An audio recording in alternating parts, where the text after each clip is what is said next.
সেই সোৱণশিৰি নদীৰ ওপৰত যে নদীবান্ধ হ'ল, এই নদীবান্ধৰ ওপৰত এটা গান কৰিছিল সোৱণশিৰি নৈ বুলি। জাতি লাগে আমাক, মাটি লাগে আমাক। আৰু তাৰ দুটা গান, এটা গান হৈছে খাৰ খোৱা অসমীয়াও।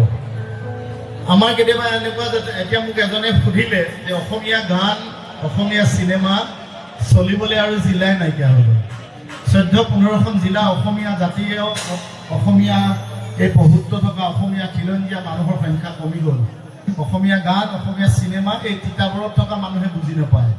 গতিকে আমি নামনিত যদি কোনোবাই চাকৰি কৰিছোঁ, মধ্য অসমত যদি কোনোবাই ভিতৰৰ অঞ্চলত চাকৰি কৰিছোঁ, তেতিয়া বুজি পাব যে অসমীয়া জাতি কোন দিশে গৈছে। গতিকে এই অসমীয়া গান শুনা মানুহৰ সংখ্যা কমি গ'ল। প্ৰায় উজনি অসমৰ তিনিচুকীয়া, ডিব্ৰুগড়, চৰাইদেউ, যোৰহাট, গোলাঘাট কেইখনমান জিলাই এতিয়া অসমীয়া কথা কওঁ, অসমীয়া গান গাওঁ। বাকী সকলো জিলাই আমাৰ মাজৰ পৰা নোহোৱা হৈ গ'ল। সেইকাৰণে আমাৰ যিকেইটা অসমীয়া মানুহ উজনিত আছোঁ, সেইকেইটাই আমি যদি কওঁ চুইচ আপ কৰি দিয়া।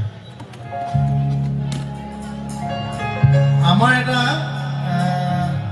ডক্টৰ ভূপেন হাজৰিকাদেৱে কৈছিলে যে অসমীয়া জাতি এটা খাৰ খোৱা অসমীয়া জাতি। আৰু সেই অসমীয়া জাতিয়ে যেতিয়াৰ পৰা আমি খাৰ খাবলৈ এৰিলোঁ, তেতিয়াই চাগে অসমীয়া জাতি ক'ৰবাত বিলুপ্ত প্ৰায় হৈ গৈছে। আমাৰ গাঁৱৰ ঘৰত আজিকালি ধোঁৱা চাং নোহোৱা হৈ গ'ল, চব পকী ঘৰ হৈ গ'ল। একদম মানে চবতে গেছ ব্যৱহাৰ হয়, খৰিৰ ব্যৱস্থা নোহোৱা হৈ গ'ল। সেই ধোঁৱা চাঙত ওলমি থকা খাৰ নোহোৱা হৈ গ'ল। ৰেষ্টুৰেণ্টতহে আজিকালি খাৰ খাবলৈ পায়। গাঁৱৰ ঘৰত আৰু খাৰ খাবলৈ নোপোৱা হৈ গ'ল। খাৰ খোৱা অসমীয়া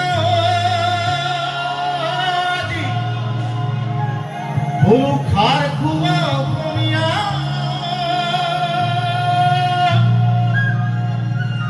জাগ জাগ জাগ আজি জাগিবৰ জাগ জাগ জাগ আজি জাগিবৰ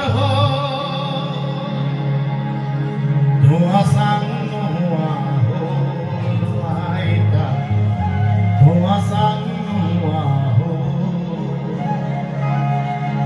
ধোঁৱা চাং নোহোৱা হ'ল আইতা, ধোঁৱা চাং নোহোৱা হ'ল।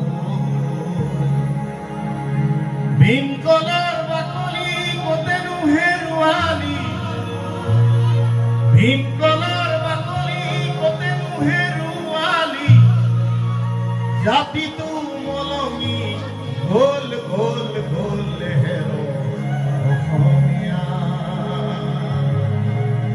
বোলো জাতিটো মলমি গ'ল গ'ল গ'ল হেৰ অসমীয়া। আমি এতিয়া মৰাণ, মটক, চুতীয়া, কোচ, কলিতা এইবোৰত লাগি থাকোঁতে গ'ল, কিন্তু অসমীয়া জাতিয়ে নোহোৱা হৈ যায়। আমি খাৰ খোৱা অসমীয়া, আমি